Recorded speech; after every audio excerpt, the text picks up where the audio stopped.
$12.47. Not savings, not spare cash, your actual balance.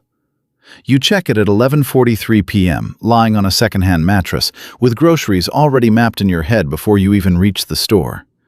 Student debt, card debt, a paycheck that arrives half spent. This is what zero feels like. Not dramatic, just constant arithmetic humming under every decision. You put things back on shelves. You move money to savings, then move it back 3 days later. At this level, money is not a tool. It's oxygen. Rule 1.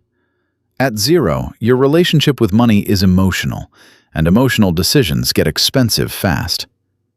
Then comes the first shift. A raise, a small win, one card paid off, $10,000 in savings. You stare at the number because you've never seen 5 figures with your own name on them.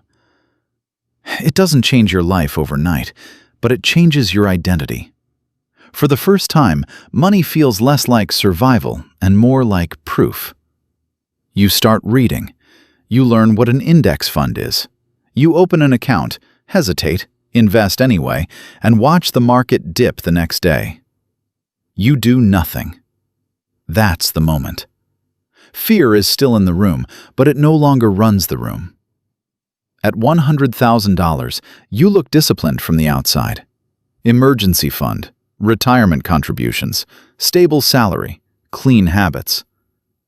Then you run the math honestly and realize discipline alone will not build the life you imagined. Salary is reliable, but it has edges. Rule 2. Salary is a ceiling dressed up as a floor. So you build something small on the side. It earns a little, then more, then enough to change how you see an hour of your time. You stop asking, "What does this pay today?" and start asking, "Will this keep paying when I'm not here?" By $500,000, money has a pattern. Some assets work, some don't. One deal returns more in months than your job once did in a year. Another loses 5 figures. You don't panic. You reposition. This is the stage where people think wealth means avoiding risk. It doesn't. It means understanding which risks deserve patience. Rule 3. Below $500,000, you're buying assets. Above it, assets start buying each other. You feel the machine forming. At $1 million, the fantasy breaks. The milestone matters, but not in the way you expected.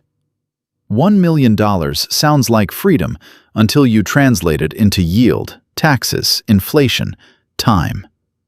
Then you see it clearly. This is not the finish line.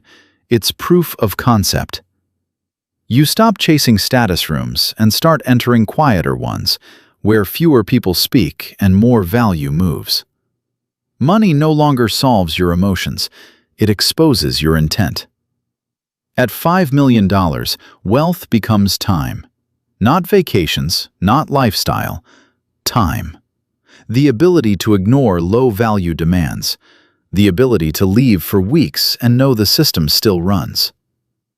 Rule 4. Wealth is not what you accumulate. It's what you no longer have to do. Your decisions become less about effort and more about allocation. You are no longer working only for money.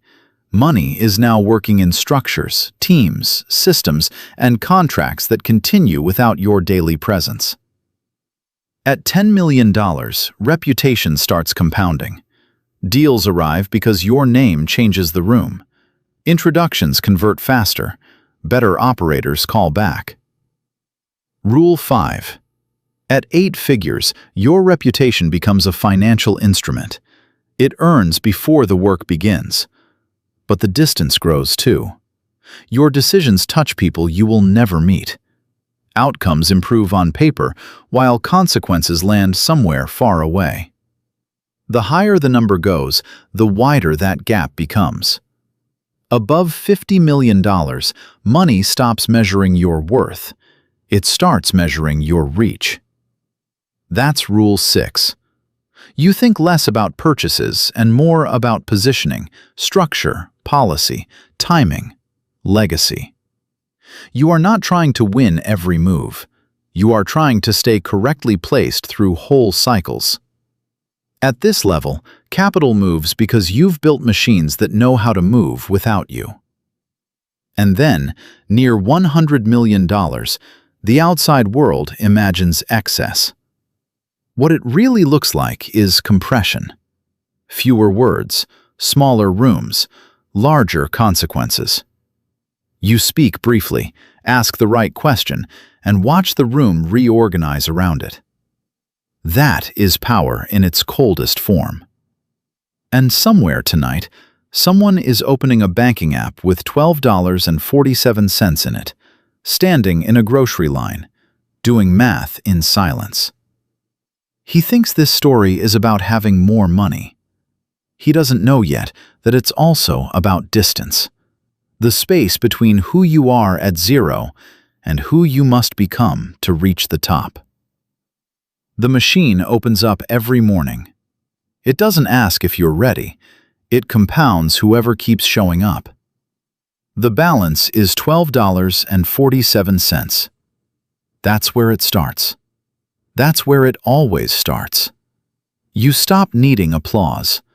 You build trusts, partnerships, and rules that outlive moods. By the time the number gets huge, the real luxury is not spending. It's precision. And the bigger it gets, the quieter it becomes. Very quietly.